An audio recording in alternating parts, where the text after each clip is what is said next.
Hello student, आपका हमारे इस क्लास 12 की फिजिक्स की क्लास में बहुत बहुत स्वागत है। उम्मीद करते हैं आप लोग बहुत अच्छे होंगे।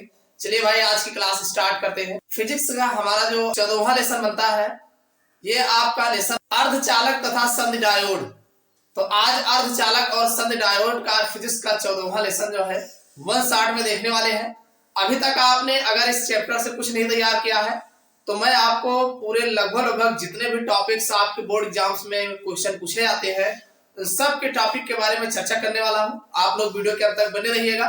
देखना, अभी तक नहीं तैयार किए हो कुछ तो अभी इस वीडियो को देखने के बाद आपके लगभग टॉपिक सब के सब जो है कवर हो जाएंगे, तैयार हो जाएंगे और आप बोर्ड एग्जाम देने जाओगे तो ये मान के चलिए आपका लगभग आपका सारा क्वेश्चन इस चैप्टर से फंसेगा। और एक बात ध्यान रखना, एग्जाम में फंसता जरूर है, यहाँ से आता जरूर है क्वेश्चन। ये बात हल्के में मत लीजिएगा कि यहाँ से क्वेश्चन नहीं आता है। कोई भी पेपर उठा के देख लीजिए, हर पेपर में आपको यहाँ से क्वेश्चन देखने को मिलेंगे।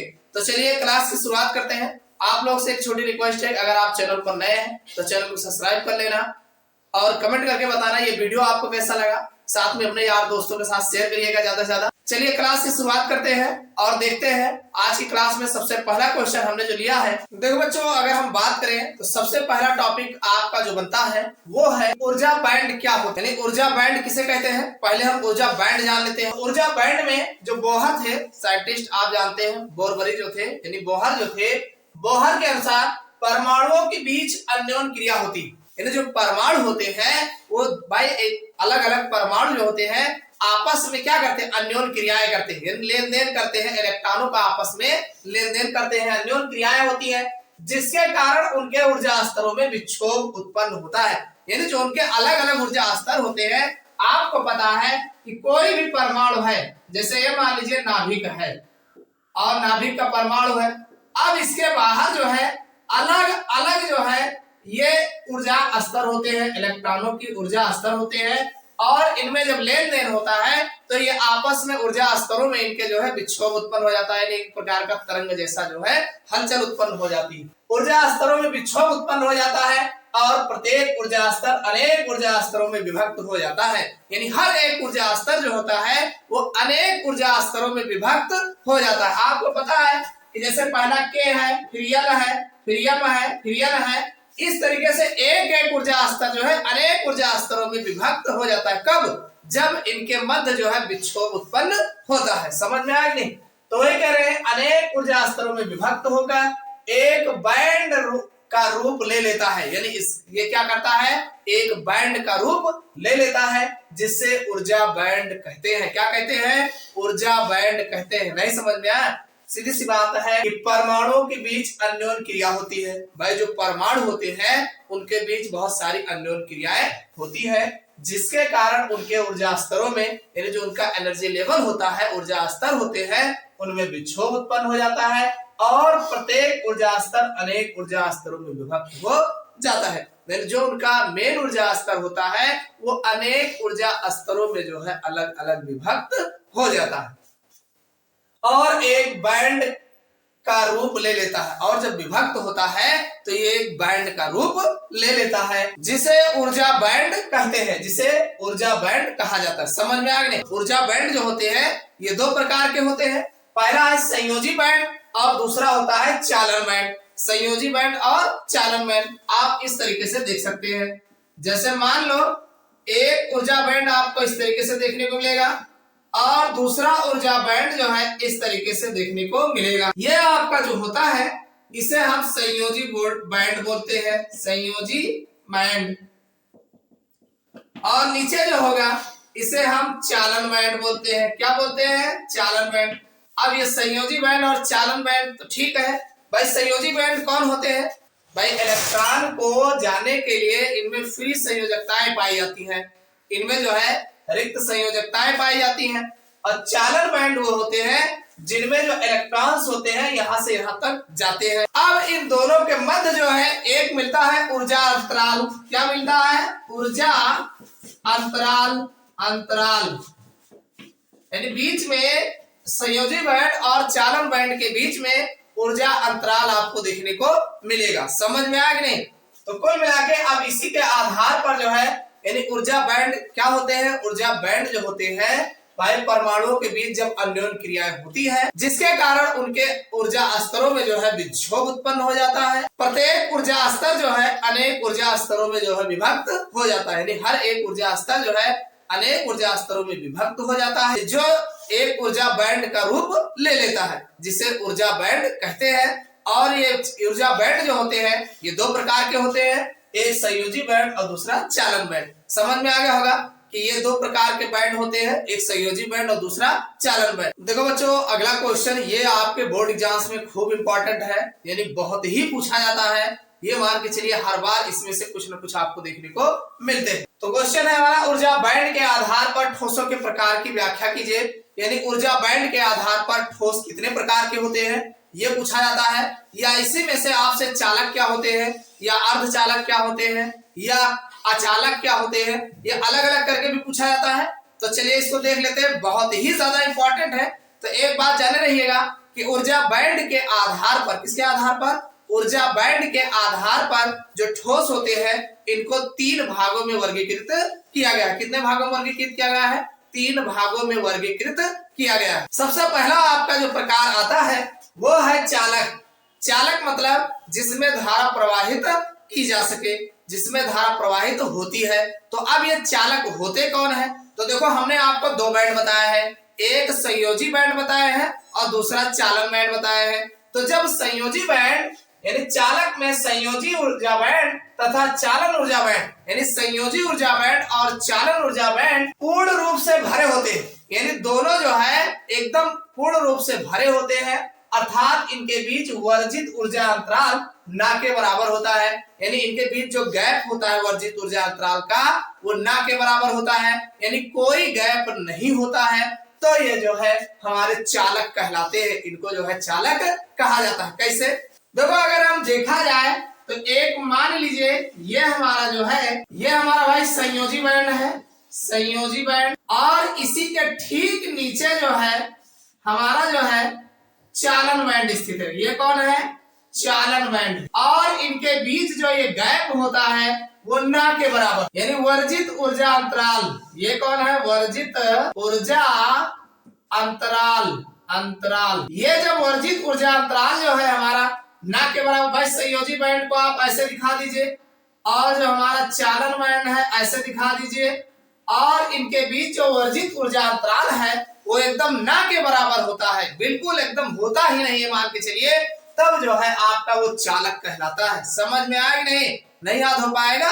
अरे चालक वे पदार्थ होते हैं जिनमें संयोजी ऊर्जा बैंड तथा चालक ऊर्जा बैंड पूर्ण रूप से भरे होते हैं तथा इसमें जो है ऊर्जा अंतराल ना के बराबर होता है, तो उसे हम चालक कहते हैं। समझ में आ गया कि नहीं? ये हमारा भाई चालन ऊर्जा बैंड हो गया, इसे आप चालन ऊर्जा बैंड कह सकते हैं, चालन ऊर्जा बैंड। और ऊपर संयोजी बैंड हो गया, और ये बीच वाला जो गैप है वर्जित ऊर्जा अंतराल ना के बराबर होता है। मतलब आप ई बराबर जो है 0 कर सकते हैं, यानी ई बराबर 0 होता है, ऊर्जा अंतराल जो होता है 0 होता है, तब जो है आपका जो है ये चालक बोले जाते हैं। समझ में आ गया चालक क्या है? अब अगला बात आता है कुचालक या अचालक। कुचालक अथवा अचालक। अब इसमें क्या होता है भाई? कुचालक में संयोजी बैंड तथा चालन बैंड, ये जो हमारा ऊपर वाला संयोजी बैंड है और चालन बैंड के बीच वर्जित ऊर्जा अंतराल बहुत कम होता है। कुल मिला के इनके बीच जो वर्जित ऊर्जा अंतराल होता है ना, नहीं होता है, कम होता है। कैसे? जैसे मान लीजिए ये हमारा संयोजी बैंड है, इसे आप कह सकते हैं संयोजी बैंड, और ये नीचे जो है यहाँ पे आपका चालन बैंड है, चालन ऊर्जा बैंड, ये नीचे, और इनके बीच ये जो ऊर्जा अंतराल है वर्जित ऊर्जा अंतराल, वर्जित ऊर्जा अंतराल होता है, वो लगभग जो है 3 इलेक्ट्रॉन वोल्ट के करीब होता है। कितना होता है? 3 इलेक्ट्रॉन वोल्ट होता है। भाई ये हमारा जो है संयोजी बैंड हो गया, और इस चालन बैंड को ऐसे बना देते हैं, और इनके बीच वर्जित ऊर्जा अंतराल जो है लगभग 3 इलेक्ट्रॉन वोल्ट का होता है, तब जाकर के हमारा जो है कुचालक अथवा अचालक बोला जाता है। समझ में आ गया नहीं? तो अब कुचालक है या अचालक है तो इसमें धारा कहां से प्रवाहित होगा? अरे दोनों के बीच में जो वर्जित ऊर्जा अंतराल होता है, जब दूरियां बढ़ जाती हैं, यानी वर्जित ऊर्जा अंतराल की दूरियां अधिक होती हैं, तब जो है ये कुचालक के रूप में काम करता है। इसमें कोई धारा प्रवाहित नहीं होती। समझ में आया? तो आप बताएंगे कि कुचालक वे पदार्थ होते हैं जिसमें संयोजी ऊर्जा बैंड तथा चालन ऊर्जा बैंड के बीच में जो वर्जित ऊर्जा अंतराल होता है वो काफी अधिक होता है, यानी लगभग 3 इलेक्ट्रॉन वोल्ट के बराबर होता है। तब ये जो है कुचालक अथवा अचालक बोले जाते हैं। हो जाएगा। चलो अगला देखते हैं। तीसरा है अर्धचालक। अरे ये चालक और अचालक के बीच का काम करता है अर्धचालक। तो अर्धचालक क्या होगा? इसमें संयोजी ऊर्जा बैंड तथा चालन ऊर्जा बैंड के बीच वर्जित ऊर्जा अंतराल बहुत कम होता है, बहुत कम होता है। अब इसको भी देख लेते हैं। जैसे मान लीजिए ये हमारा जो है, इसको आप बता सकते हैं संयोजी बैंड है, और ये इसी के जस्ट बगल जो है हमारा ये चालन ऊर्जा बैंड है, चालन ऊर्जा बैंड, और इनके बीच जो वर्जित ऊर्जा अंतराल है, वर्जित ऊर्जा अंतराल, ये लगभग जो है ये मान के चले ई बराबर 1.1 इलेक्ट्रॉन वोल्ट।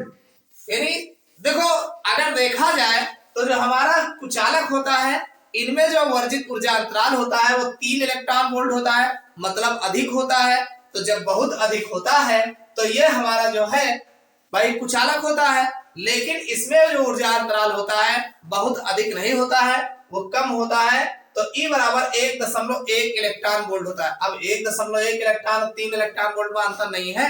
तो अब ये चूंकि ये बीच में होता है तो इसीलिए ये जो है अर्धचालक का काम करता है। समझ में आया कि नहीं? आप बता सकते हैं कि जब जो है संयोजी बैंड तथा ऊर्जा चालन बैंड के बीच में जो वर्जित ऊर्जा अंतराल होता है वो लगभग 1.1 इलेक्ट्रॉन वोल्ट के करीब होता है, तब ये जो है अर्धचालक की भांति कार्य करता है। समझ में आ गया? तो चालक, कुचालक और अर्धचालक तीनों समझ में आ गया।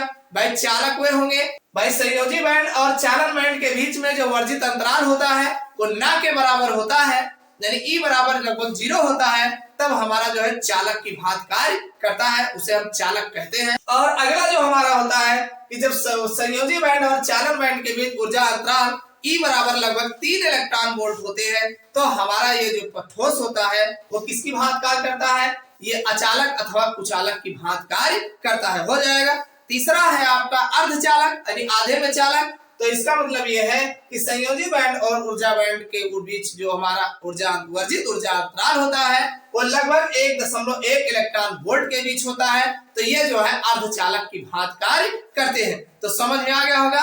काफी ज्यादा इंपॉर्टेंट है, ये बहुत ही पूछा जाता है। इसको ध्यान रखिएगा कि जो हमारा कुचालक होगा इसमें वर्जित ऊर्जा अंतराल ई बराबर 3 इलेक्ट्रॉन वोल्ट होगा, और जो हमारा अर्धचालक होगा वो ई बराबर 1.1 इलेक्ट्रॉन वोल्ट होता है। इनमें जो बीच की दूरी होती है कम होती है, इसमें सबसे ज्यादा होती है, और इसमें ना के बराबर होती है। समझ में आ गया? नहीं? इसको आप अपनी भाषा में लिख सकते हो, कोई जरूरी नहीं जैसे हमने लिखा वही सही है, ये भी सही है, आप अपने हिसाब से भी लिख सकते हैं। भाई अब इसमें एक बात आपको और सोचने वाली बात होगी कि ये जो वर्जित ऊर्जा अंतराल है ये क्या होते हैं, ये भी कभी कभी पूछा जाता है। तो चलिए इसको भी जान लेते हैं। भाई कभी कभी पूछ लिया जाता है कि वर्जित ऊर्जा अंतराल क्या होते हैं, तो इसको भी जान लीजिए। वर्जित ऊर्जा अंतराल कुछ अलग से नहीं है, बस संयोजी ऊर्जा बैंड तथा चालन ऊर्जा बैंड के बीच वह स्थान, भाई ये जो आपका संयोजी ऊर्जा बैंड होता है इसे आप बताते हैं संयोजी ऊर्जा बैंड, और इसके नीचे ये हमारा चालन ऊर्जा बैंड होता है। कौन सा होता है? चालन ऊर्जा बैंड। तो दोनों के बीच में ये जो हमारा होता है ये बीच वाला स्थान, इसे हम वर्जित ऊर्जा अंतराल, वर्जित ऊर्जा अंतराल जिसे ई लिखा जाता है, ई द्वारा प्रदर्शित करते हैं। और इनमें जो है इलेक्ट्रॉन्स अनुपस्थित होता है, यानी यहाँ पर कोई इलेक्ट्रॉन्स नहीं पाए जाते हैं। तो वही लिखा है यहाँ पर मुक्त इलेक्ट्रॉन उपस्थित नहीं होता है। तो भाई संयोजी ऊर्जा बैंड तथा चालन ऊर्जा बैंड के बीच में जहां पर मुक्त इलेक्ट्रॉन्स उपस्थित नहीं होते हैं उसे हम वर्जित ऊर्जा अंतराल जो है कहा जाता है। समझ में आया कि वर्जित ऊर्जा अंतराल क्या होता है? कि भाई संयोजी ऊर्जा बैंड तथा चालन ऊर्जा बैंड के बीच में वह स्थान जहां पर मुक्त इलेक्ट्रॉन्स अनुपस्थित होते हैं, यानी मुक्त इलेक्ट्रॉन्स नहीं पाए जाते हैं, उसे हम वर्जित ऊर्जा अंतराल कहते हैं। समझ में आ गया होगा, अब तो कंफ्यूजन नहीं होगी ना। चलो ठीक है, चलिए अगला क्वेश्चन देखते हैं। ये आपके बोर्ड एग्जाम्स में बहुत पूछा गया है। देखो बच्चों, अगला क्वेश्चन जो आपके बोर्ड एग्जाम्स में खूब पूछा गया है, काफी ज्यादा यानी अक्सर ये पूछा जाता है, वो हमारा क्वेश्चन है अर्धचालक क्या होते हैं। यानी अर्धचालक के बारे में पूछा जाता है, अर्धचालक क्या होते हैं तथा अर्धचालक कितने प्रकार के होते हैं। ये आपके बोर्ड एग्जाम्स में काफी बार पूछा गया है कि अर्धचालक क्या होते हैं तथा कितने प्रकार के होते हैं। तो चलिए पहले जान लेते हैं कि अर्धचालक क्या होते हैं। तो देखो, अर्धचालक की अगर हम बात करें, अर्धचालक यानी चालक और अर्ध, आधा चालक। अब आधा चालक कौन होगा भाई? आधा चालक वही होगा ऐसे ठोस पदार्थ जिनकी चालकता, चालकता मतलब जिसमें विद्युत धारा प्रवाहित होने वाली बात हो रही हो, उसी को चालकता की बात करते हैं। ठीक, तो ऐसे ठोस पदार्थ जिनकी चालकता चालकों से कम, यानी जिसमें धारा खूब प्रवाहित होती है उनसे कम, और कुचालकों से अधिक, कुचालक मतलब जिसमें धारा न प्रवाहित होता हो, यानी उनसे थोड़ा ज्यादा हो, तो उसे अर्धचालक कहते हैं। भाई ऐसे पदार्थ जिनकी चालकता जो है, चालकता मतलब चालन करने की क्षमता, यानी धारा प्रवाहित करने की क्षमता जो है चालकों से कम तथा कुछ चालकों से अधिक होती है, उसे हम जो है अर्धचालक कहते हैं। समझ में आ गए? इसको आप ऐसे बता सकते हैं कि जो हमारा चालक होता है, चालक, चालक से भाई चालक से कम होता है तो यह हमारा अर्धचालक होता है। क्या होता है? अर्धचालक हो गया भाई, चालक से कम होगा तो हमारा अर्धचालक हो गया। और अगर अर्धचालक जो होता है यह हमारा कुचालक से अधिक होता है। किससे होता है? कुचालक, जिसमें धारा प्रवाहित ना हो, तो यह हमारा जो है भाई कुचालक से जो है अधिक होता है, तो इसे हम क्या बोलते हैं? अर्धचालक कहते हैं। यानी ऐसे पदार्थ, ऐसे ठोस पदार्थ जिनमें चालकता का मान जो है चालक से कम तथा कुचालक से अधिक होता है, तो उसे हम जो है अर्धचालक कहते हैं। लिख ले जाओगे, कोई दिक्कत नहीं है। चलो अब इनके प्रकार देख लेते हैं। देखो बच्चों, अगर हम बात करें, ये जो हमारे अर्धचालक होते हैं ये दो प्रकार के होते हैं। कितने प्रकार के होते हैं? दो प्रकार के। अब ये दो प्रकार कौन कौन से हैं? तो सबसे पहला है शुद्ध अथवा निज अर्धचालक, यानी जो शुद्ध अर्धचालक होते हैं, इसी का दूसरा नाम हमारा है निज अर्धचालक। कौन सा? शुद्ध अथवा निज अर्धचालक। और अगला जो प्रकार है वो अशुद्ध अथवा बाह्य अर्धचालक, यानी अशुद्ध होता है तो इसी को बाह्य बोला जाता है, बाह्य अर्धचालक। तो सबसे पहले देख लेते हैं कि अशुद्ध, ये जो हमारा शुद्ध होता है और निज अर्धचालक होते हैं, इनको देख लेते हैं। तो शुद्ध अथवा निज अर्धचालक, अब भाई शुद्ध है तो जाहिर सी बात है जो हमारा ठोस पदार्थ होगा प्योर 100% शुद्ध होगा, तो वही कहा गया ऐसे अर्धचालक जिनमें कोई अपद्रव्य ना मिला हो, यानी जो हमारा अर्धचालक होगा इसमें किसी भी प्रकार की कोई अशुद्धि नहीं मिलाई गई होगी, तो वही कहा गया जिनमें कोई अपद्रव्य ना मिला हो, शुद्ध अथवा निज अर्धचालक कहलाते हैं। क्या कहलाते हैं? शुद्ध अथवा निज अर्धचालक बोले जाते हैं। यानी ऐसे हमारे अर्धचालक जिनमें किसी भी प्रकार की अशुद्धि ना मिलाई गई हो, तो ऐसे अर्धचालक को शुद्ध अथवा निज अर्धचालक कहा जाता है। अब ये होंगे कौन? तो जैसे उदाहरण में आप जान सकते हैं कि जर्मेनियम है, जो हमारा जर्मेनियम Ge होता है, और साथ में सिलिकॉन, ये जो है इस तरीके का जो चालक यूज किया जाता है, ये जो है शुद्ध अथवा निज अर्धचालक बोले जाते हैं। समझ में आ गया? इसमें किसी भी प्रकार की अशुद्धि नहीं मिलाई गई होती। दूसरा जो अर्धचालक हमारा होता है अशुद्ध अथवा बाह्य अर्धचालक, यानी अशुद्ध होता है तो जाहिर सी बात इसमें कुछ ना कुछ तो मिलाया गया ही होगा। अब मिलाओगे लेकिन क्या भाई? यदि अशुद्ध अर्धचालक की बात करें तो इसमें जो है 5 अथवा 3 संयोजकता वाले, यानी ऐसे पदार्थ मिलाया जाएगा जिनकी संयोजकता 5 होगी अथवा जिनकी संयोजकता 3 होगी। समझ में आया? इसको दिमाग में एकदम बिठा लेना। यानी जो अशुद्ध अर्धचालक होगा ऐसे पदार्थ जिनमें 3 संयोजकता वाले अथवा 5 संयोजकता वाले पदार्थ को मिश्रित कर दे तो जो हमें अर्धचालक प्राप्त होता है उसे अशुद्ध अथवा बाह्य अर्धचालक कहते हैं। समझ में आया कि नहीं? यानी अशुद्ध अर्धचालक क्या होगा? यानी ऐसा अर्धचालक जिसमें हम कोई पदार्थ 3 संयोजकता वाला अथवा 5 संयोजकता वाला मिला देते हैं, तो इस प्रकार जो अर्धचालक तैयार होता है उसे अशुद्ध अथवा बाह्य अर्धचालक कहा जाता है। समझ में आया कि नहीं? तो ये आपके हैं अर्धचालक क्या होते हैं और ये कितने प्रकार के होते हैं। तो अर्धचालक 2 प्रकार के होते हैं, शुद्ध अर्धचालक और अशुद्ध अर्धचालक। शुद्ध अर्धचालक को निज अर्धचालक कहा जाता है, अशुद्ध अर्धचालक को बाह्य अर्धचालक बोला जाता है। समझ में आ गया? चलो अब इसके बाद अगला क्वेश्चन देखते हैं जो आपके बोर्ड एग्जाम्स में काफी पूछा गया। देखो बच्चों, अगला जो क्वेश्चन आपके बोर्ड एग्जाम से बनता है, यानी जो p प्रकार के अर्धचालक और n प्रकार के अर्धचालक कैसे बनाए जाते हैं, यानी ये किस प्रकार के होते हैं, p प्रकार का अर्धचालक और n प्रकार का अर्धचालक। चलिए इसको जान लेते हैं कि p प्रकार के अर्धचालक को किस प्रकार से निर्मित किया जाता है तथा n प्रकार के अर्धचालक को कैसे बनाया जाता है। तो देखो बच्चों, इसमें जो है अगर हम बात करें p प्रकार के अर्धचालक की, तो इसमें भाई जब अर्धचालक में 3 संयोजकता वाले पदार्थ, भाई मान लीजिए हमारा कोई अर्धचालक है, उसमें हम क्या मिलाया गया है, उसमें 3 संयोजकता वाले पदार्थ को मिलाया गया है। अब ये 3 संयोजकता वाला पदार्थ कौन होगा, जैसे मान लीजिए एल्यूमिनियम है, बोरान है, तो ये जो है 3 संयोजकता होती है। कैसे होती है, देखो ये हमारा एल्यूमिनियम है, परमाणु क्रमांक 13 होता है, इलेक्ट्रॉनिक कॉन्फ़िगरेशन करोगे तो 2 8 3 होगा। तो आप देख रहे हैं इसके बाहर वाले कोष में 3 इलेक्ट्रॉन है। इसी प्रकार अगर आप बोरान की बात करते हैं तो इसका भी 2 और 3 होगा, भाई बोरान का 5 होता है ना इलेक्ट्रॉन, तो इसके भी आउटर शेल्स में 3 इलेक्ट्रॉन है। तो इन दोनों की संयोजकता अगर देखा जाए तो इनकी संयोजकता कितना होगा, भाई संयोजकता 3 ही तो होगा, यानी इनके आउटर शेल्स में 3 इलेक्ट्रॉन उपस्थित है तो इनकी संयोजकता 3 होगी। तो यानी ऐसे पदार्थ मिला, अशुद्धि के रूप में ऐसा पदार्थ मिलाया जाता है जिनमें जो है जिनकी संयोजकता 3 होती है। तो वही कहा गया कि जब अर्धचालक में 3 संयोजकता वाले पदार्थ जैसे एल्यूमिनियम, बोरान आदि को मिलाते हैं, यानी इस टाइप के 3 संयोजकता वाले पदार्थ को मिलाते हैं तो इससे प्राप्त अर्धचालक को p प्रकार अर्धचालक कहा जाता है। क्या, कौन सा प्रकार कहा जाता है, p। ध्यान रखना, p वाले में 3 संयोजकता वाले पदार्थ को मिलाया गया होता है तो p प्रकार का अर्धचालक कहते हैं। इसमें बहुसंख्यक आवेश वाहक कोटर तथा अल्पसंख्यक आवेश वाहक इलेक्ट्रॉन होते हैं। देखो इसमें वाहक 2 होगा, एक है बहुसंख्यक आवेश, बहुसंख्यक आवेश अगर हम बात करें बहुसंख्यक आवेश, और दूसरा है अल्पसंख्यक आवेश, अल्पसंख्यक आवेश। ये 2 बातें हैं, इसको आप ध्यान रखिएगा।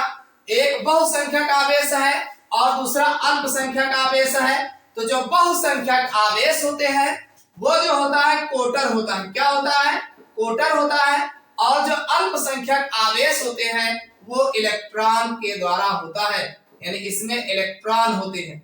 बात समझ में आई कि नहीं, भाई ध्यान रखना, बस इतना ध्यान देना है कि इसमें बहुसंख्यक आवेश जो होते हैं वो कोटर होते हैं और अल्पसंख्यक आवेश जो होता है वो इलेक्ट्रॉन होता है। समझ में आया कि नहीं, तो बस इतना, यह आपका p प्रकार का अर्धचालक इस प्रकार से तैयार होता है। समझ में आया, जिसमें बहुसंख्यक आवेश जो होता है वो कोटर होते हैं तथा अल्पसंख्यक आवेश जो होते हैं वो इलेक्ट्रॉनों द्वारा होता है।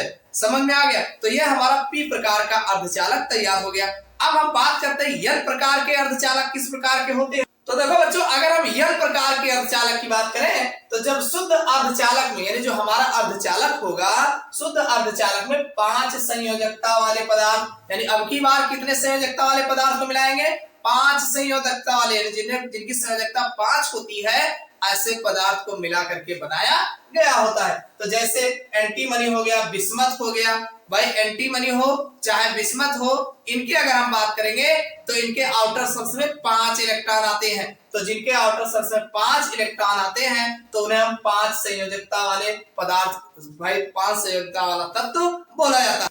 अब इसी प्रकार जैसे 5 संयोजकता वाले तत्व में अगर आप देखें तो फास्फोरस का नाम आपने सुना होगा, जैसे फास्फोरस P है तो इसका 2 8 5, भाई आप देख रहे हैं आउटर शेल्स में 5 है तो इसकी संयोजकता कितनी हो जाएगी, इसकी संयोजकता जो होगा वो 5 होगा।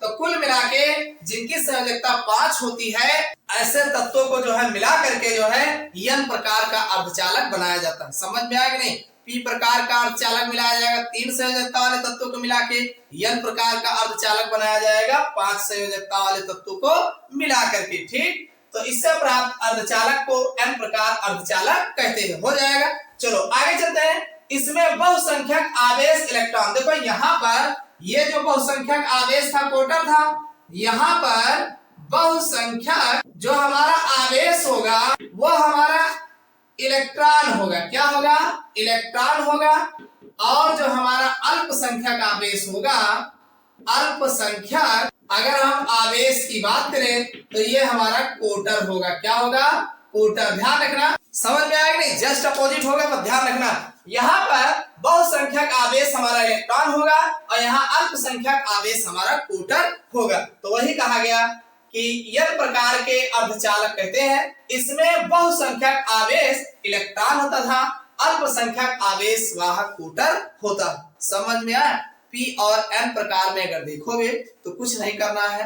पी प्रकार का अर्धचालक जब बनाया जाता है तो इनमें 3 संयोजकता वाले जो एलिमेंट्स होते हैं, पदार्थ होते हैं, उन्हीं को मिला करके बनाया जाता है। तो जो बनता है हमारा पी प्रकार का अर्धचालक तैयार होता है। अब इसमें 2 बातें हैं, एक बहुसंख्यक वाहक और एक होता है अल्पसंख्यक वाहक। तो बहुसंख्या यानी जिनकी संख्या ज्यादा होती है, तो पी वाले में जो सबसे ज्यादा होते हैं वो कोटर होते हैं, उसमें इलेक्ट्रॉन कम होता है। तो भाई क्यों कम इलेक्ट्रॉन वाला मिलाया हो तो कहाँ ज्यादा इलेक्ट्रॉन होगा। तो ऐसे याद रखना कि जिनमें कम संयोजकता वाले तत्वों को पदार्थ को मिलाया हो तो उनमें इलेक्ट्रॉनों की संख्या कम होगी। तो इसमें बहुसंख्यक आवेश जो होगा कोटर के द्वारा होगा और अल्पसंख्यक आवेश इलेक्ट्रॉन द्वारा होगा। इसी तरीके से अगर यह प्रकार के अर्धचालक की बात करोगे तो भाई जिनमें हम अधिक संयोजकता वाले 5 संयोजकता वाले तत्व को मिलाएंगे तो हमारा जो है एन प्रकार का अर्धचालक तैयार होगा। इनमें जो भाई अब 5 वाला मिलाया हो तो इसमें इलेक्ट्रॉन संख्या ज्यादा होगी, तो इसमें जो बहुसंख्यक वाहक होंगे वो हमारा आवेश जो होगा वो इलेक्ट्रॉनों द्वारा होगा और जो अल्पसंख्यक आवेश बहेगा वो कोटर द्वारा होता है। समझ में आ गया? तो इस तरीके से ये हमारे पी और एन प्रकार के अर्धचालक तैयार किए जाते हैं। चलो अगला क्वेश्चन देखते हैं जो आपके बोर्ड एग्जाम में पूछा जाता है। देखो बच्चों, अगला क्वेश्चन जो आपके बोर्ड एग्जाम्स में खूब पूछा जाता है वो है पीएन संधि डायोड क्या होता है। यानी पीएन संधि डायोड के बारे में खूब पूछा जाता है। तो चलिए हम जान लेते हैं कि पीएन संधि डायोड होता क्या है। देखो जो पीएन संधि डायोड की अगर हम बात करें तो पीएन संधि डायोड एक मूल अर्धचालक युक्ति है। यानी पीएन संधि डायोड क्या होता है भाई, अर्धचालक युक्ति होती है। यानी पूर्ण तरीके से अगर देखा जाए, मूल रूप से देखा जाए तो ये एक अर्धचालक युक्ति है। कैसी युक्ति है? अर्धचालक युक्ति है, पूर्ण रूपेण अर्धचालक युक्ति है। और आगे कहा गया यह एक ऐसा अर्धचालक होता है, भाई एक प्रकार का ये अर्धचालक होता ही है। तो यह एक ऐसा अर्धचालक होता है जिसमें पी टाइप क्रिस्टल, यानी एक आपको पी टाइप क्रिस्टल होगा और दूसरा एन टाइप क्रिस्टलों को एक विशेष विधि द्वारा जोड़कर बनाया जाता है। यानी पी टाइप क्रिस्टल को एन टाइप क्रिस्टल के साथ विशेष विधि द्वारा जोड़ते हैं और आपस में जोड़ करके जो है तब हम पीएन संधि डायोड को बनाया जाता है। तो इस संधि को पीएन संधि कहते हैं। भाई इस प्रकार जब पी और एन को जोड़ करके बनाओगे तो पीएन संधि कहा ही जाएगा। तो समझ में आया कि पीएन संधि डायोड क्या है। भाई पीएन संधि डायोड जो होता है एक प्रकार का पूर्ण अर्धचालक युक्ति होती है जिसमें पी प्रकार के क्रिस्टल को एन प्रकार के क्रिस्टल के साथ विशेष विधियों द्वारा जोड़ करके जो है इस डायोड को बनाया जाता है, जिसे हम पीएन संधि डायोड कहते हैं। कैसे बनाओगे? देखो, एक हमारा ये हमारा पी क्षेत्र है और दूसरा हमारा ये एन क्षेत्र है। भाई 2 संधि हो गया ना, एक पी क्षेत्र हो गया, दूसरा एन क्षेत्र हो गया। दोनों को आपस में हम जोड़ करके जो है जब बनाते हैं तो इनको हम पीएन संधि बोलते हैं। जब आपस में जुड़ते हैं तो इन्हें बोलते हैं पीएन संधि। और एक चीज, इन बीच में एक जो हमारी ये परत होती है, इस परत को भाई ये जो परत होता है, ये बीच वाला जो भाग होता है इसे हम अवक्षय परत बोलते हैं। क्या बोलते हैं? अवक्षय परत। अब ये अवक्षय परत क्या है अभी इसको बात करेंगे। और जो हमारा ये बीच में इतना एरिया होता है इसका विभव अलग होता है। इसका विभव जो होता है वो अलग टाइप का होता है और ये विभव जो होता है इसे हम विभव प्राचीर बोलते हैं। इसको हम पीएन संधि के बीच का भाग जो होता है जिसे हम विभव प्राचीर बोलते हैं, भाई ये बीच वाले भाग को विभव प्राचीर कहा जाता है। समझ में आ गया नहीं? भाई पी प्रकार का क्रिस्टल और एन प्रकार के क्रिस्टल को आपस में एक विशेष विधि द्वारा जोड़ करके एक संधि बनाते हैं जिसे हम पीएन संधि डायोड कहा जाता है। समझ में आया? अब बीच में ये जो परत होती है, बीच वाली भाग, इसे अवक्षय परत बोला जाता है और इस पर जो विभव होता है उसे विभव प्राचीर कहा जाता है। अब ये अवक्षय परत क्या होती है इसको भी जान लेते हैं। देखो पीएन संधि के दोनों भाई भाई ये पीएन संधि हो गया ना, बीच वाला भाग क्या है? पीएन संधि है। तो इसके दोनों ओर, तो दोनों ओर का वह क्षेत्र जहां आवेश वाहक चालनशील नहीं होते। भाई एक क्षेत्र इधर हो गया, एक क्षेत्र इधर हो गया।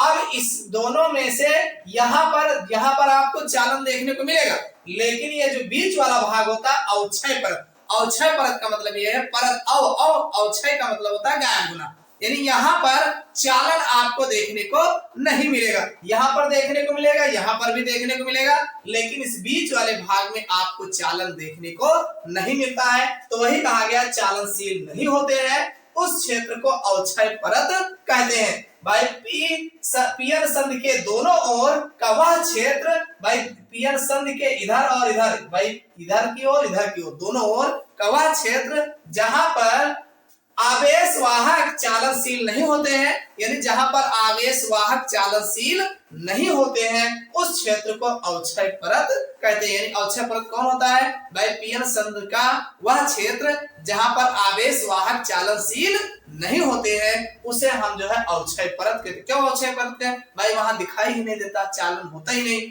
तो इसीलिए उसको अवक्षय कहा गया, गायब हो जाता है उसी में से। ठीक, अगला है विभव प्राचीर। तो इसमें जो है पीएन संधि में जो विभव उत्पन्न होता है उसे विभव प्राचीर कहते हैं। यानी पीएन संधि पे बीचों बीच में जो विभव उत्पन्न होता है उसे हम विभव प्राचीर कहते हैं। अब अलग अलग का अलग अलग होता है। जैसे मान लीजिए अगर हम बात जर्मेनियम की करें, किसकी? जर्मेनियम की अगर हम बात करें तो इसका लगभग 0.3 वोल्ट होता है। इसी तरीके से अगर हम सिलिकॉन की बात करें, सिलिकॉन, तो इसका जो विभव होता है 0.7 वोल्ट होता है। यानी विभव प्राचीर का मान जर्मेनियम का 0.3 वोल्ट होता है और सिलिकॉन का जो है 0.7 वोल्ट होता है। समझ में आ गया कि नहीं? क्वेश्चन जो है आपके बोर्ड एग्जाम्स में काफी पूछा गया है कि पीएन संधि डायोड क्या होते हैं। भाई पीएन संधि डायोड एक मूल अर्धचालक युक्ति है।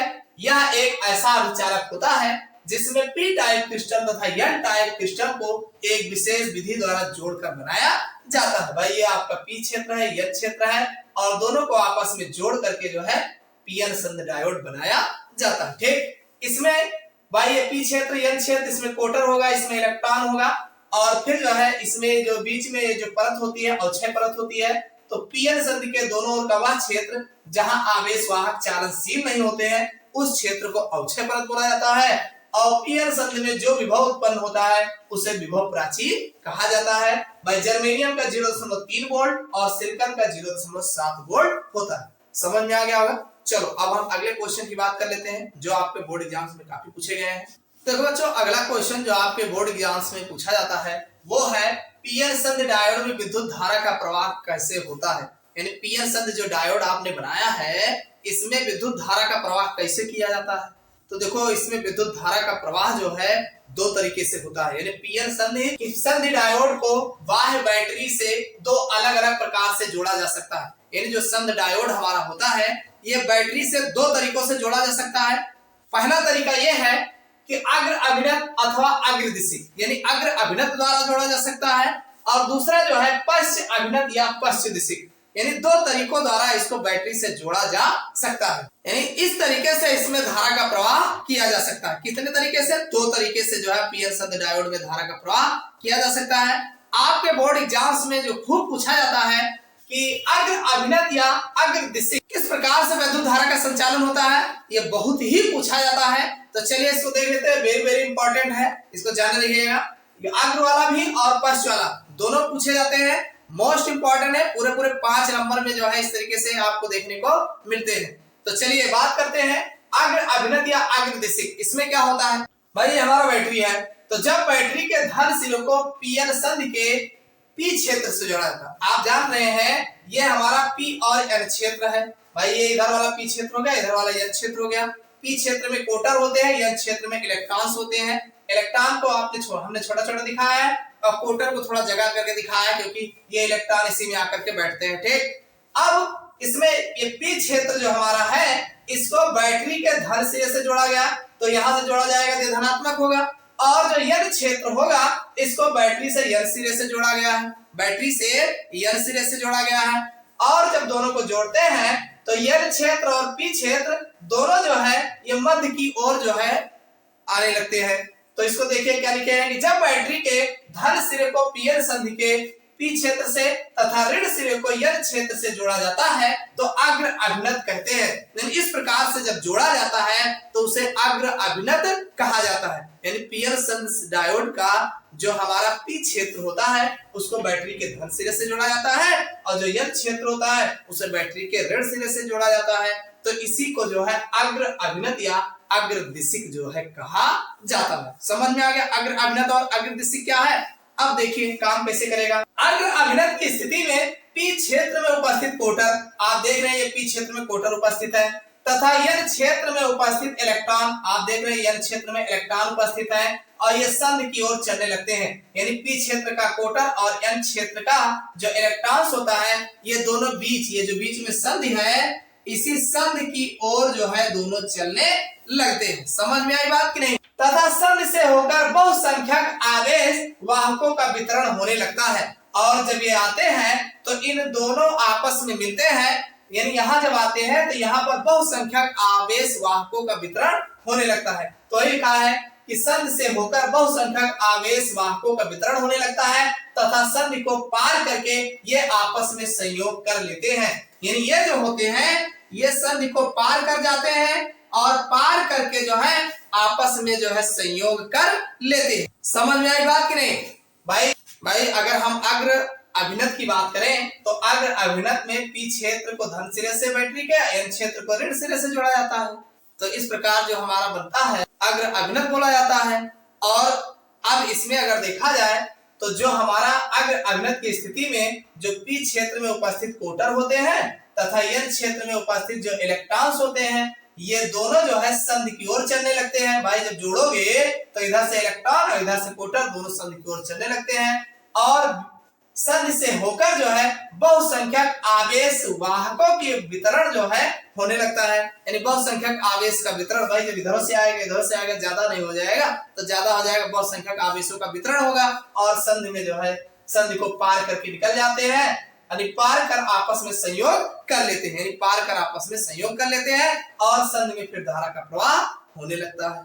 समझ में आ गई। तो ये हमारा जो है अग्र अभिनत या अग्रदिशिक जो है बोला जाता है। क्लियर हो गया ना। यही जो देखें बताना है कि पी क्षेत्र धन सिरे से, एन क्षेत्र ऋण सिरे से जोड़ा जाता है और जब बैटरी से जोड़ते हैं तो कोटर और इलेक्ट्रॉन्स आपस में संधि की ओर जाने लगते हैं और मिल करके बीच में जब आपस में आते हैं तो ये जो है बहुसंख्यक आवेश वाहकों के वितरण के द्वारा जो है आपस में मिल करके पार निकल जाते हैं और फिर जो है इसमें जो है धारा का प्रवाह उत्पन्न हो जाता है। बस इतना ही बताना है। तो ये आपका अग्र अभिनत या अग्रदिशिक बोला जाता है। चलिए अब अगला देख लेते हैं पश्च अभिनत या पश्च दिशिक। ये क्या होते हैं, ये भी इंपॉर्टेंट है, इसको भी जान लेते हैं। देखो बच्चों, अगर हम बात करें कि पश्च अभिनत या पश्च दिशिक ये किस प्रकार से मैनेज किया जाता है, तो पश्च दिशिक या पश्च अभिनत की अगर हम बात करें तो इसमें होता क्या है कि जब संधि डायोड का पी क्षेत्र बैटरी के ऋण सिरे से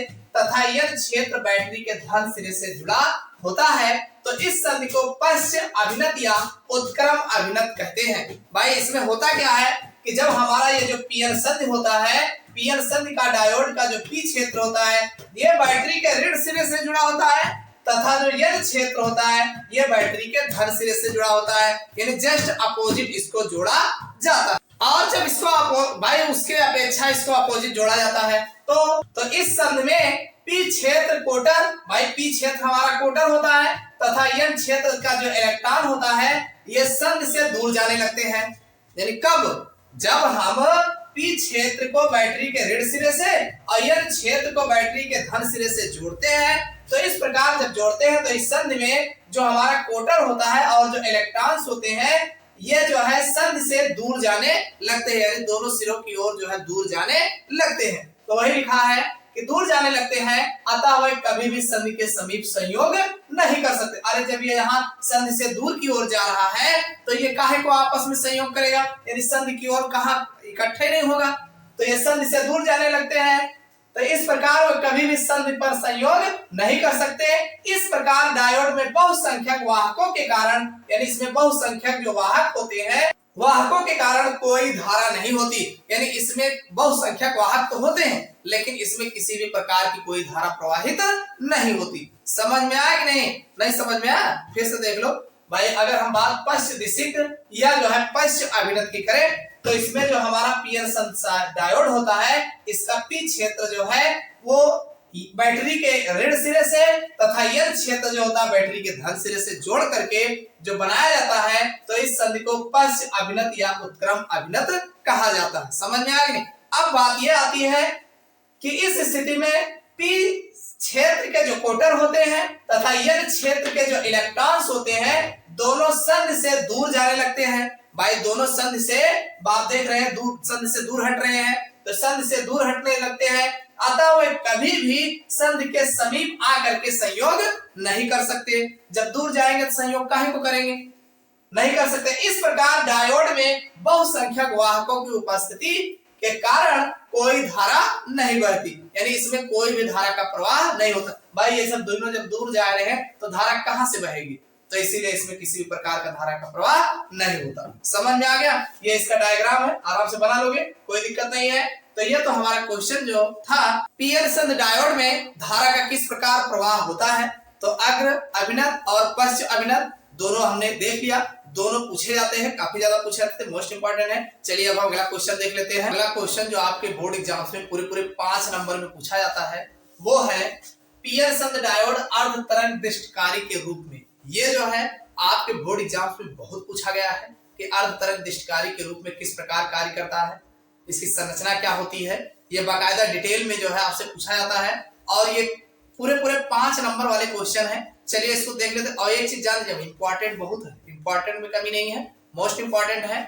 चलिए देखते हैं। देखो सबसे पहले इसकी बनावट देख लेते हैं, इसकी रचना किस प्रकार हुई होती है, यानी जो बनाया गया है ये कैसे है। इसमें ट्रांसफार्मर की प्राथमिक कुंडली को, देखो ये ट्रांसफार्मर लगा है, तो ट्रांसफार्मर की प्राथमिक कुंडली को पी को एक प्रत्यावर्ती धारा स्रोत से जोड़ दिया जाता है। देखो ये हमारा ट्रांसफार्मर की जो प्राथमिक कुंडली पी है इसको हम प्रत्यावर्ती निवेशी स्रोत से सहायता से जो है जोड़ देते हैं।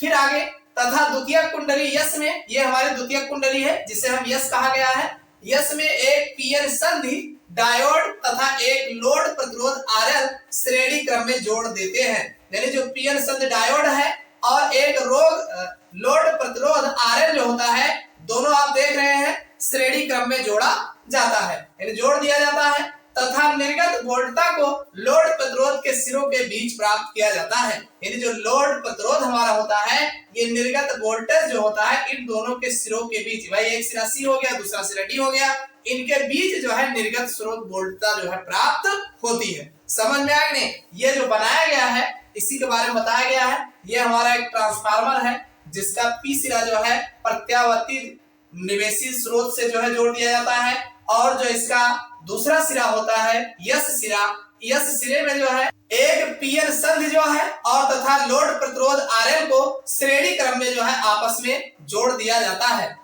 तथा निर्गत जो वोल्टेज होता है वो आरएल के दोनों सिरों पर जो है सी और डी बिंदु पर जो है यहाँ से हमें प्राप्त होता है, यानी इनके बीच से जो है प्राप्त होता है। समझ में आया, ये तो है इनके बनाने की स्थिति जो बनाया गया है, ये इस तरीके से बनाया गया है। अब बात ये काम कैसे करता है इसकी कार्यविधि जान लेते हैं।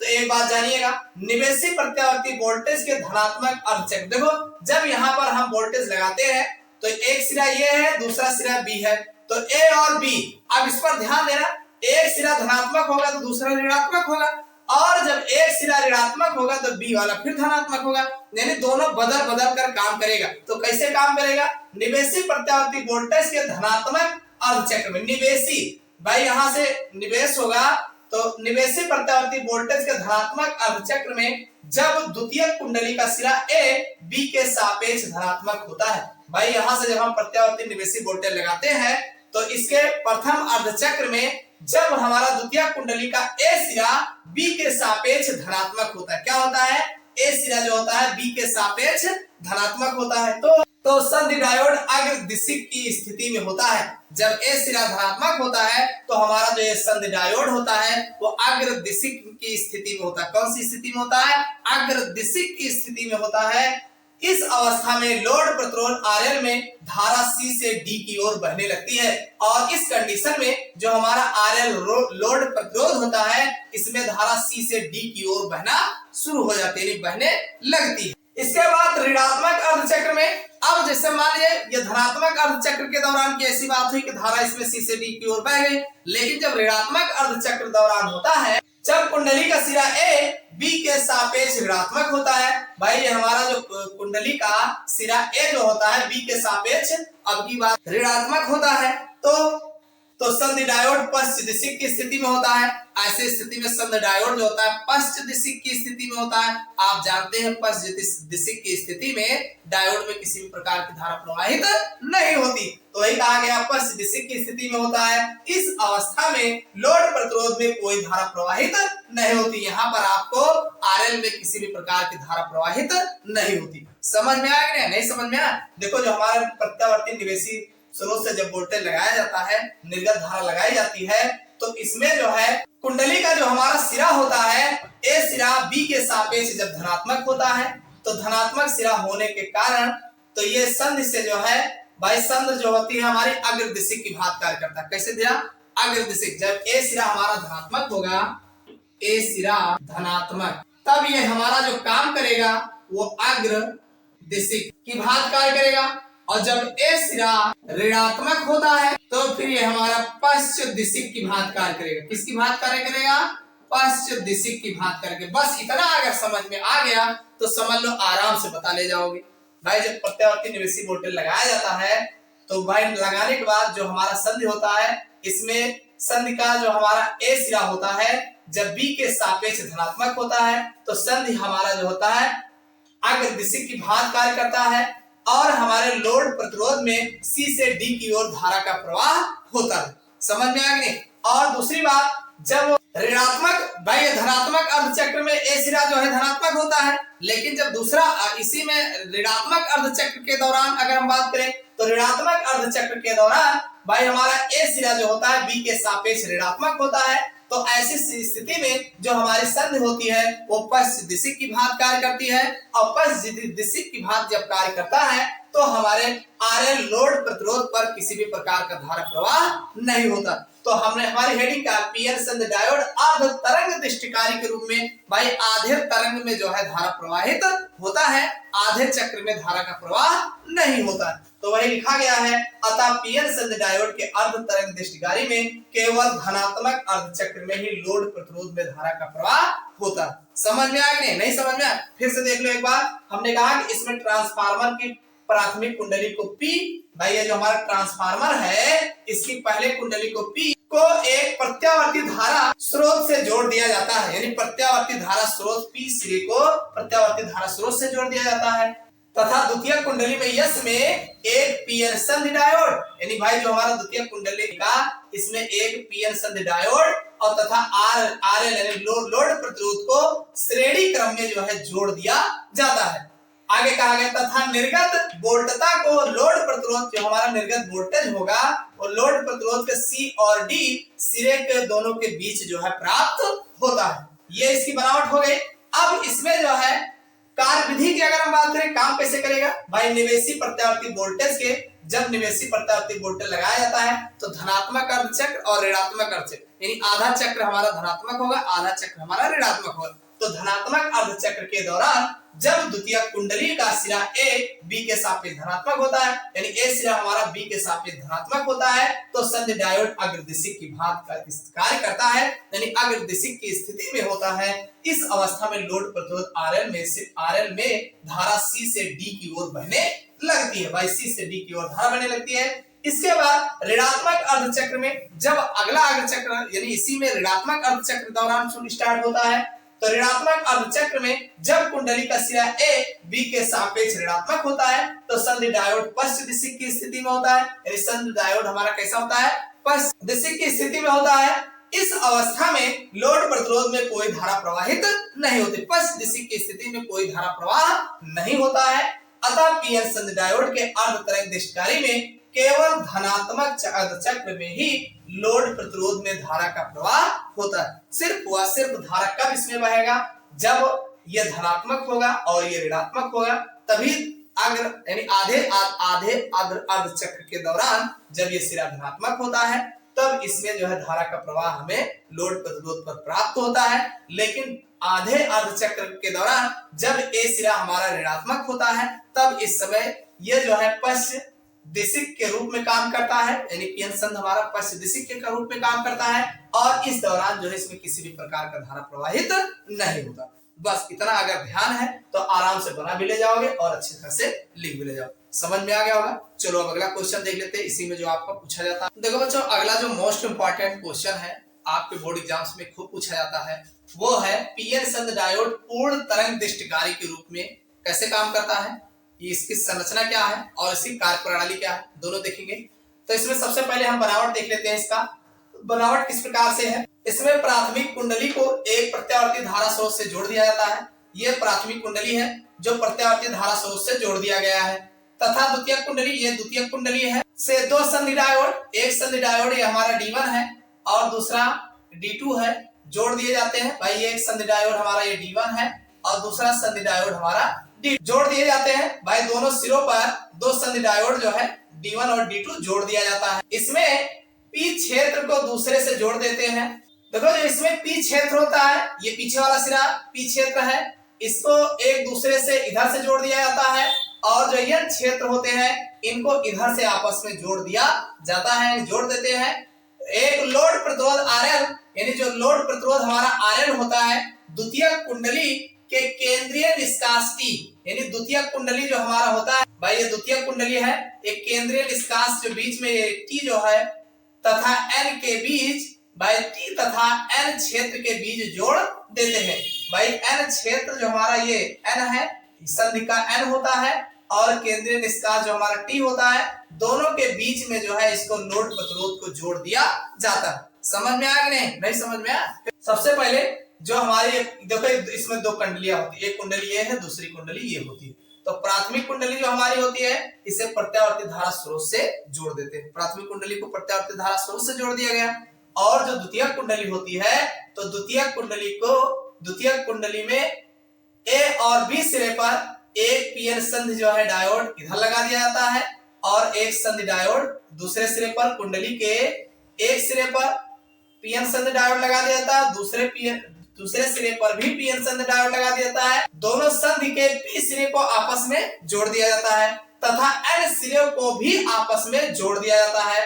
और फिर जो है इस कुंडली के बीच में जो निष्कासन T होता है और जो हमारा दोनों संधि का N सिरा के बीच में जो है लोड प्रतिरोध RL जो होता है, इसको हम जोड़ देते हैं। यही लिखा है कि RL जो है लोड प्रतिरोध RL को जोड़ देते हैं।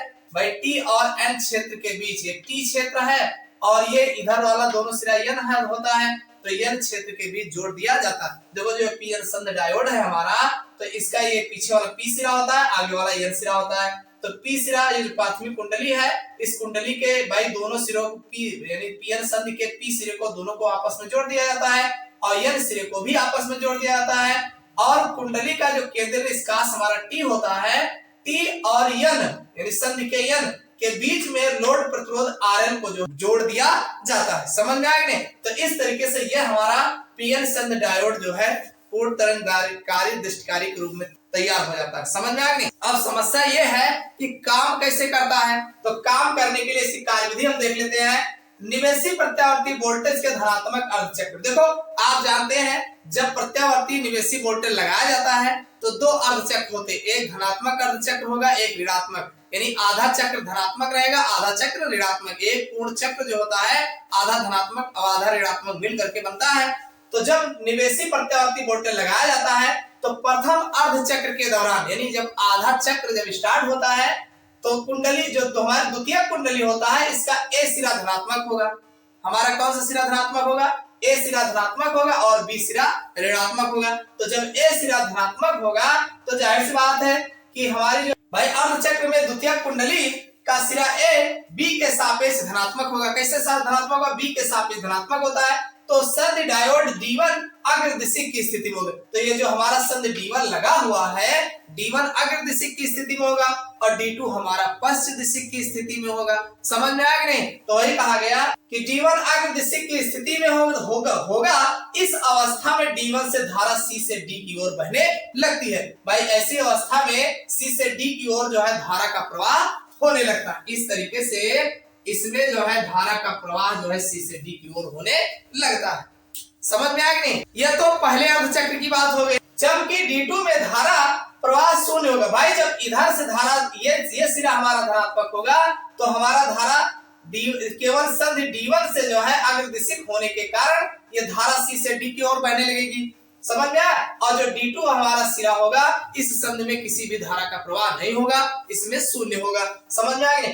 इसी प्रकार ऋणात्मक अर्धचक्र में जब आधा चक्र दौरान ऋणात्मक होगा तो A सिरा हमारा जो है ऋणात्मक होगा और B सिरा हमारा धनात्मक होगा। तो वही कहा गया A सिरा B के सापेक्ष ऋणात्मक होता है, तो D2 अग्रदिशिक की स्थिति में होता है। भाई ये हमारा D2 अग्रदिशिक की स्थिति में होता है और D1 जो है हमारा पश्च दिशिक की स्थिति में होता है। तो वही कह रहे हैं D1 जो है हमारा पश्च दिशिक की स्थिति में होता है। इस अवस्था में धारा D2 से C की ओर D, यानी ये जो हमारा D2 होता है, इससे जो है C से D की ओर धारा का प्रवाह होता है, जबकि D1 में धारा का प्रवाह नहीं होता। समझ में आया कि नहीं? तो वही कहा गया बहने लगता है, जबकि D1 में धारा प्रवाह शून्य होता है। इस प्रकार दोनों डायोड चालन स्थिति में होते हैं, यानी दोनों डायोड जो लगे होते हैं, पहले अर्धचक्र के दौरान जो है D1 में धारा का प्रवाह होता है, D1 के द्वारा C से D की ओर धारा मिलती है, और दूसरे अर्धचक्र के दौरान हमें D2 के द्वारा जो है C से D की ओर धारा प्राप्त होती है। इस प्रकार जो है एक पूर्ण चक्र के दौरान इसमें जो है धारा प्राप्त होती है। तो वही कहा गया पीएन संधि डायोड पूर्ण तरंग दिष्टकारी के रूप में। समझ में आया कि नहीं? नहीं, कुछ नहीं करना है, सिर्फ यही बताना है कि जब हम प्राथमिक कुंडली में प्रत्यावर्ती धारा निवेशी वोल्टेज लगाया जाता है तो द्वितीयक कुंडली का A सिरा जो है पहले अर्धचक्र के दौरान जो है A सिरा धनात्मक होता है और B सिरा ऋणात्मक होता है।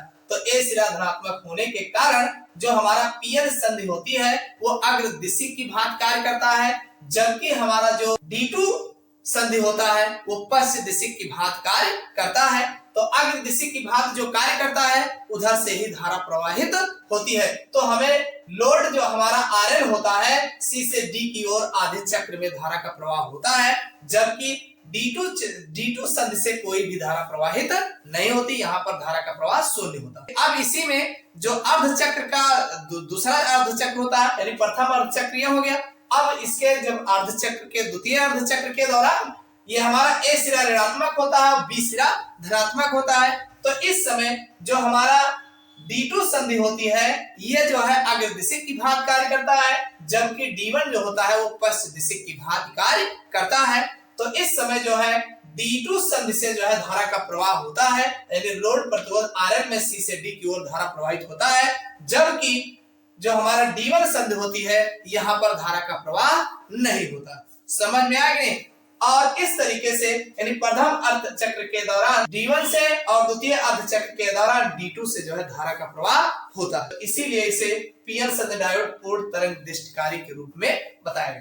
तो समझ में आ गया होगा कि ये हमारा किस तरीके से संधि कार्य करता है। बनाना कुछ नहीं है, प्राथमिक कुंडली है, इसको प्रत्यावर्ती निवेशी वोल्टेज से जोड़ा गया, और ये इसका जो द्वितीय कुंडली का A सिरा और B, यानी ये हमारा S1 सिरा है, S2 सिरा है।